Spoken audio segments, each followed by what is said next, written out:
اس جنگ میں ان کی قوت کا راز قرآن مجید کی محکمیت اور اصلیت اور حضور نبی اکرم صلی اللہ علیہ وسلم کی صداقت پر ان کا یقین محکم ہے،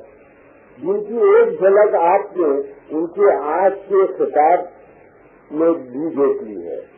قرآن مجید فطرت کے قوانین کی طرح تمام نوع انسان کے لیے کھلا ہوا ضابطۂ حیات ہے۔ جس طرح فطرت اپنے حقائق سے منتخب کرنے میں کوئی بخل نہیں برتتی،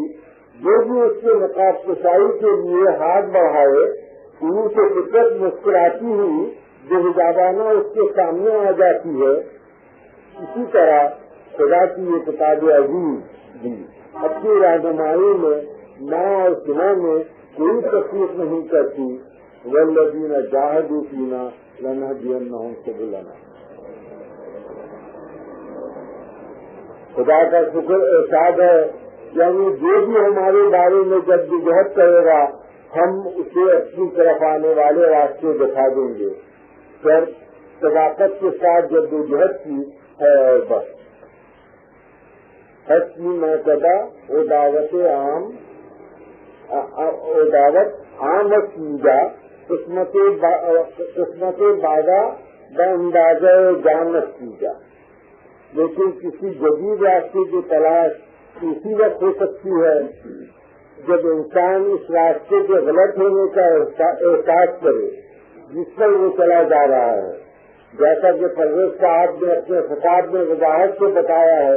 اس وقت اقوام عالم کا حیران اضطراب اس عمل کی بشارت دیتا ہے کہ وہ اپنے موجودہ راستے کی صحت کے متعلق غیر مطمئن ہو چکے ہیں، اس لیے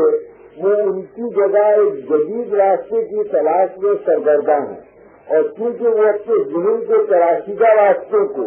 ایک ایک کر کے آزما چکے ہیں، اس لیے اب امید کی جا سکتی ہے کہ ان کا اگلا قدم اس راستے کی طرف اٹھے گا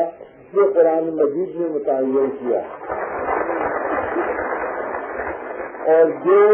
کاروان انسانیت کو اس کی منزل مقصود کی طرف لے جائے گا ان لوگوں کا نو انسان کا احسان ہے جو اس راہ دن سزا قافلے کے لیے صحیح راستے کی نشاندہی کرتے ہیں۔ محترم پرویز صاحب یقیناً ان افراد میں بلند مقام رکھتے ہیں۔ میں پھر ایک بار اعداد ادارہ دینی اسلام کا شکریہ ادا کرتا ہوں کہ انہوں نے مجھے اس جلسے کی صدارت اور محترم پرویز صاحب کے اہمی خیالات سے مستفید ہونے کا فراہم بخشا۔ وعلیکم السلام۔